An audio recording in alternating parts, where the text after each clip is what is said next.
In a moment, we're going to be bringing in Ellie Warne. Ellie Warne is the head of cybersecurity awareness and cybersecurity training globally for Standard Chartered Bank. So I'd like to introduce you to Ellie. If you just give me one moment, I'm going to situate the cameras and make Ellie front and center. And there she is. Hi, Ellie. How are you today? Hi there. I'm very well, thank you. Great to be part of this discussion. And I loved hearing Xiaofei's and Subhajit's comments. I really did. Hopefully I can add to them. Absolutely. We're excited too. So Ellie, just to get started, I think to start would just be, can you tell us a little bit about yourself, a little bit of your background and your role at Standard Chartered?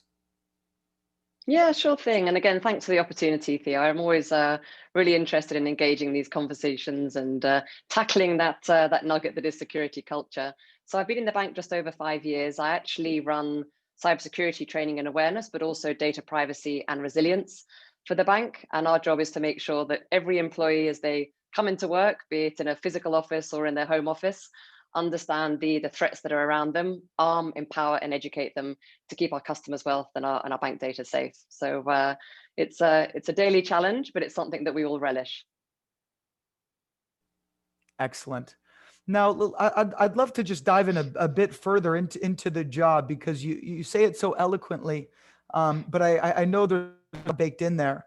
So running cyber awareness, privacy, training for a bank of this size, right? Over 100,000 employees globally, Ellie, at Standard Chartered, roughly. Yep, that's right. And also, Could you obviously, all the maybe work we're doing with our third parties as well. So that's an extension, if you like. so the 100,000 global users that you have with the extended parties, could you maybe just elaborate a bit into some of the challenge that you and your team face on a daily basis, and what do you guys do to mitigate those mistakes and those risks at scale the way you do today? Sure thing. So look, I'm a half glass full kind of person, and I look at every challenge as an opportunity. And I think every one of my team, when we come into work every day, we're really trying to think about how do we help our users do their jobs safely and securely. And Subhajit and Xiaofei have talked a lot about security being an enabler. We don't want to be the no guys. We want to just genuinely help people come into work, get on with their jobs, and make sure that we're really protecting data. So we do try and frame everything as an opportunity. Let's talk about COVID separately afterwards, perhaps. But look, I think there's kind of five key sort of areas that we look at. So one is just the dynamic nature of cyber. And if you look at a financial organization like ourselves, for example, you have a lot of risk types that are quite linear. Market risk and credit risk, they're typically quite linear. But if you look at cyber, you can have a fantastic model in place. You can have all of your technical controls in place. You can have all of your humans armed and educated. But we all know that by lunchtime, there could be a new vulnerability. There could be a global ransomware attack.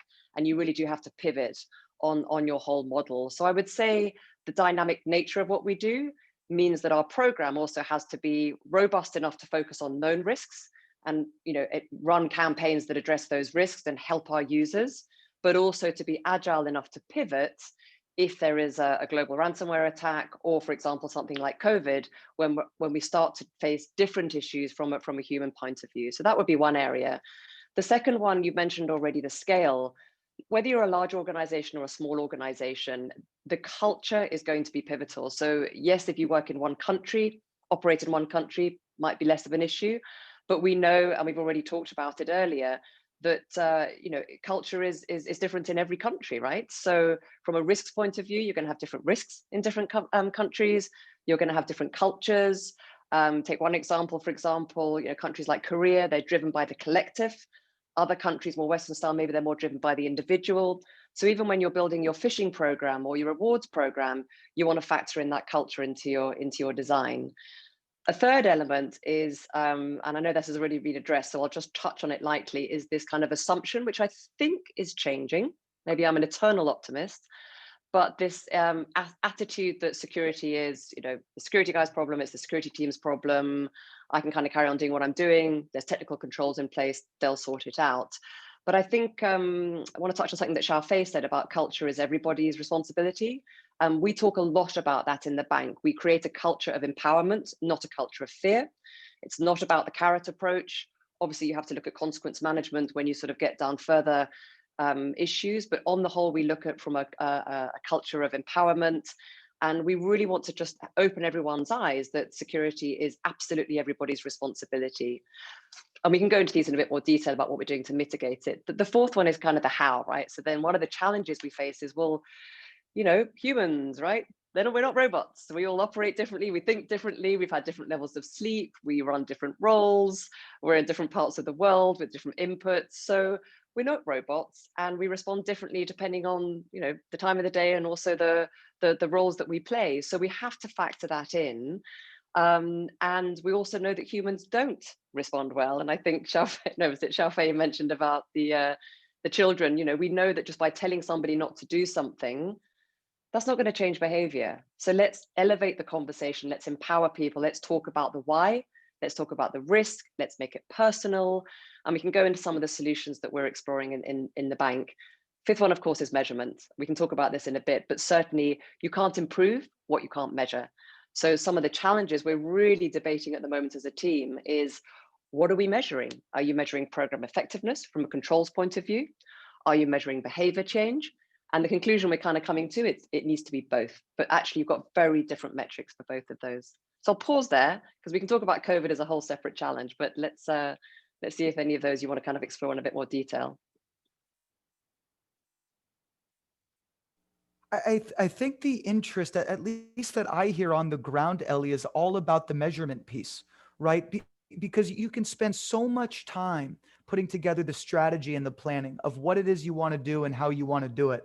And then once you execute it, you have to know if you're getting an ROI, right? You want to be able to look back. And I know this was something that we discussed with Subhajit and Xiaofei, but it seems to definitely be something that's really a key component of your role as well. So I'd love to just direct the same question to you.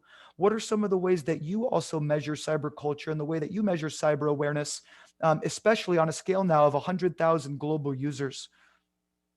Well, I would say up front that it's a constantly evolving discussion. And I'm not going to stand here and say we've got the perfect model. And I would love to hear from anybody on this call or in the industry that has. I think we're all exploring that as an industry. And certainly when I talk to my peers in the industry, I talk to companies like yourselves and the great work you're doing around adaptive learning and this more kind of test, train, test approach. What we're all kind of coming to the conclusion as that we need to be looking at behavior change, and that's notoriously difficult to measure. I'm not going to give you the answer today. We're still kind of thrashing that out as a team and also exploring that with some of our peers in the industry. But what I do believe strongly is that we have to get past this kind of low level, you know, metrics of it's just the phishing click-through rate or it's just the data leakage for that day, because that is just a snapshot in time.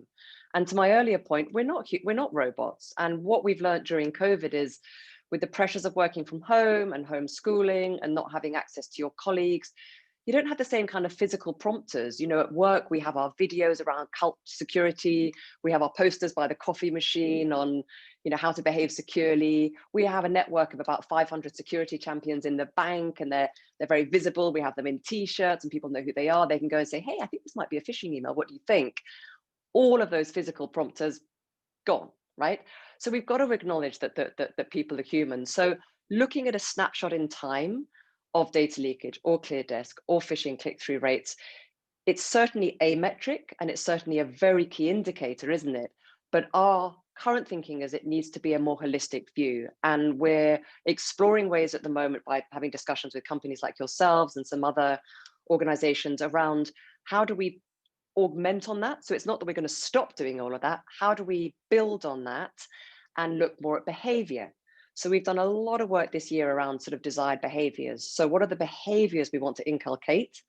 And actually, we know that people can have all sorts of knowledge. You know, surgeons can have done 8 years of medical training, and then when they leave an operating theatre, they might light up a cigarette or they might drink too much because of the stress, whatever that is. So we know that knowledge, and this was a team member, I'm not going to take credit for that. She said that to me the other day over lunch. She said, you just because you have knowledge doesn't mean that you're changing your behavior. So it's a fascinating topic. I'm not sure I'm going to have all of the answers for you or the attendees on today's call, but we are certainly moving in that direction from low-level assurance metrics to culture change as well. So yeah, it's an ongoing discussion. Absolutely, and it's going to be constantly evolving. And when you look at behaviors, right? How have those behaviors evolved for you? I think there's been a massive paradigm shift, obviously, this year. But when you look at some of these new and innovative techniques, I think you mentioned adaptive learning as one of them. Could you elaborate a little bit just for our audience? What exactly is that, and how can you use adaptive learning to your advantage? How can you take a user's behavior and spin that in a way to be able to measure it and improve it through adaptive learning? Well, exactly. And this has been the topic as a team we've really thrashed out over the last few months. And it's been a real intellectual challenge, I'd say, because I don't think there is one set blueprint out there for how to do this. Again, behavior generally, whether it's cybersecurity behavior or culture generally, is notoriously difficult to measure. And I think it's easier, isn't it, to kind of almost hide behind, snapshot metrics and say that's our culture. Of course, that also doesn't take into consideration that not only humans change from one moment to the next, because, hey, guess what? We're humans, but also you have change. You have attrition, you have people leaving and new joiners coming, especially for a company the size of ours. We have, thousands and thousands of people. So we want to make sure that the metrics we're looking at really are representative of that. So if I look at what's exciting me at the moment, is that whole theme. And again, I'm not going to take the credit for this. My team has, and some people we've been working with recently have come up with some suggestions around how do we move to this away from kind of one size fits all campaigns to a iterative adaptive learning. And why not? I mean, I'm sure that Julia, Xiaofei, yourself, Linda, myself, I'm sure we've all got different knowledge gaps. So why would we all be served up with the same campaign? I mean, it kind of doesn't make sense, right? So how do we move to this iterative learning where, test, train, test, you've got your knowledge is here, but we need you to be here in terms of competencies for your role, especially if it's a high risk role. Maybe you have access to privileged data, maybe you're doing secure coding. So if we know you need to be here and, Theo's knowledge is here, but Ellie's knowledge is here, well, we want to serve you up different learning interventions, don't we? And I know that Right-Hand's doing some really interesting stuff in that. The other area that we're also looking at, and we branched on something a couple of years ago around sort of gamified and employee engagement platform, is how do we build platforms where people can earn points for secure behavior and possibly have points taken away for not reporting a phishing email or for not behaving securely. So that's still a work in progress as well. And then, of course, there's just we talked about the behavior piece as well. How do you measure that as well? But agile, real time, test, train, test, really, and also just really treating people like adults. I think gone are the days where you say do this because it's the policy. It's explained to people. When a child, I always use this analogy, when a child goes to reach for a hot stove, you wouldn't say don't touch that. Well, you probably would immediately, but then you'd follow it up with it's really hot, it's going to really hurt, and you're probably not going to be able to play football for the next month. So talk about the risk, talk about the impact, make it personal to them rather than just don't do this. And I love some of the new vendors out there like yourselves that are coming up with ways to serve up the right content at the right time to the right audience to remediate the right human risk.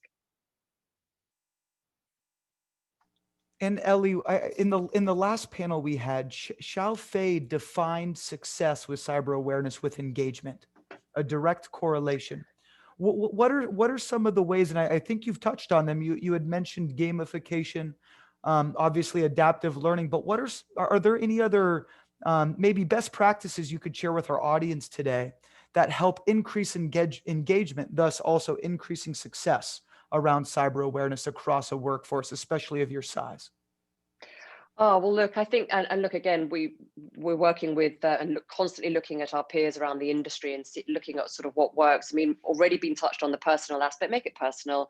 I mean, of all the risk types that we're dealing with, cyber is probably the one that affects, not probably, every single person on the planet. My 86-year-old mother the other day stopped a family member from clicking on something. He'd shared a link and she said, that looks like a phishing link to me. And I was like, yes, job done. I mean, it's make it it's just filtered into their personal lives. Everyone should know what a phishing email looks like, that sense of urgency, that kind of, maybe not so much the wrong spelling these days, but that sense of urgency and that sort of, you've got to take this action now, and just make it incredibly personal, make it engaging, make it authentic. I mean, one thing that's worked really well for us is getting just people around the bank just telling their stories. And you know what? Show vulnerability. I'm a great believer in leadership showing vulnerability. I think as security people, we should show vulnerability, and we should put our hands up and say when we've been hacked. And I frequently ask that question in training. And I say, look, it's a safe place. Actually, when you raise your hand and say you've been hacked, then it's, pretty much everyone has had their password or their email at some point in their lives, right? Thankfully not at work, but at home maybe. So be vulnerable, tell your stories.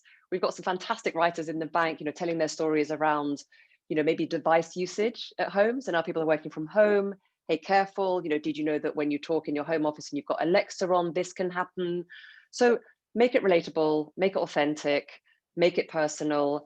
Stop treating people like children and telling them what to do. And I loved what you said about engagement, just really get them embedded. We have a fantastic new platform in the bank where people can go and look at their user learning journeys. They're really bite-sized. There's an infographic and video, then there's a little quiz at the end. We have little leaderboards. You know what? People love leaderboards, right? I mean, that's how we operate, right? We want to be better than that person, we want to be better than that team, or better than that country. So, we're humans at the end of the day. And yes, we're employees when we go to work, but when we wake up in the morning, we're all humans, and we're motivated definitely through rewards, recognition, positive reinforcement, and much more so than the stick approach. That reserves mainly for specific consequence management issues, but on the whole, let's treat people like adults and let's engage them and get them to be part of the solution, not part of the problem. I will just finish with a quote really good quote I heard the other day, which is, good security culture is what people do when the security team is not looking. And I think that's so true.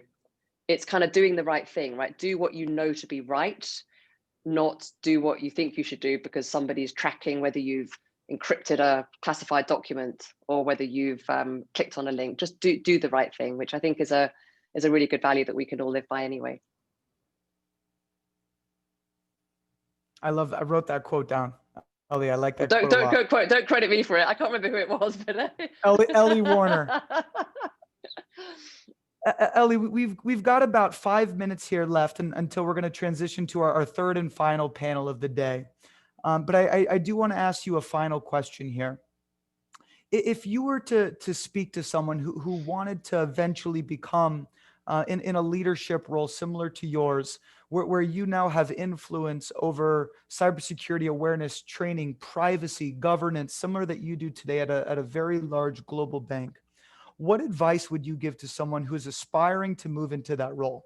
How can they set themselves up for success to achieve that level of cybersecurity leadership that you've been able to achieve in your career? Well, firstly, thank you. And I think, look, we do a lot of work with interns and grads and, new joiners coming into the cyber world. So this is a really great question. It's something that I believe very passionately in, as well as how do we help people through their cyber security journey. The first one is and we've talked a lot about this with, Cybersecurity Agency of Singapore and with government bodies, is people have this tendency to think that cyber is all about technical skills. And even if you are doing, secure coding or identity and access management or network security, everything we do in security should be with the client at the heart of it, whether it's our customers, from a bank's point of view, our clients, whether it's our internal customers. My team, we talk about our internal customers, which are 100,000 employees and our third parties, right? So every single thing we do should be based on the client and how do we enable him or her to come into work and do their job safely and securely and enable them to do that. So you need to have that, right brain and left brain as well. And obviously different cyber roles, we have many, many different cyber roles in the bank and different role-based requirements and different risks related to those roles. But ultimately, you've got to be able to understand the business requirements and the client at the end of it. If you don't, then you're just going to put your head down and you're going to be coding and developing products that don't have the customer in mind and that don't really help the business do their job. That would be the first one. We've talked about metrics. You can't improve what you can't measure. So really understand what tools you might have, whether it's password management, data leakage, click-through rates, or more qualitative stuff that I think Subhajit talked to.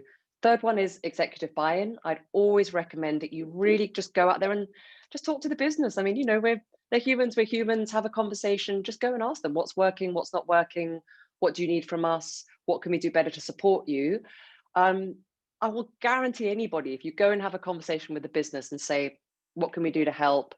How can we explain what we're doing? Can we talk about how to help you do your business more safely and securely, protect our customers' wealth? They're going to open their door very wide to you. I would say set your intentions and your principles carefully. Not every company's have the same cultures. And in the same way we have security cultures, we have company cultures, don't we? So, you know, we're a 150-year-old bank. We have a very kind of, long-standing relationships with our customers. You know, our cybersecurity culture and awareness program is built on this culture of empowerment and enablement, not a culture of fear. And that's something that I really adhere to in all our program design. Fourth one I'd say is the Goldilocks. You know, you've got 100,000 people, you've got to make sure that it's just the right training, for just the right risk, for just the right role, at just the right time. You don't want to be spamming people with unnecessary training. You don't want to be going in too high. If you've got a really technical board member, you're not going to go in with your basic cyber training. If you've got a very junior person who's just started in a, let's say, a role where they don't have external email access, well, why would you tell them about data in transit when they're not able to share data anyway? So that Goldilocks approach is something I would say. And the final one is just, you know, it's got to be risk-based and it's got to be human. So just anything you can do to inject a human element into your training program, really put the customer at the heart of it. Think about it from their point of view. You know, sometimes we're always looking at controls, and we obviously want to protect our data and our customers' wealth, but there are users out there, and you know, we talk about the 5 mental constructs of behavior. So why do people behave insecurely? Sometimes it's just too hard for them, right? So let's make it easier with technical controls, but also with training. Let's talk about the personal aspect, and let's give them rewards and recognition and positive reinforcement when we can. So yeah, it's definitely not a silver nugget, but there's quite a few elements that when they do come together, I think you end up with a stronger security culture than you would if you just address those in a reductionist single way.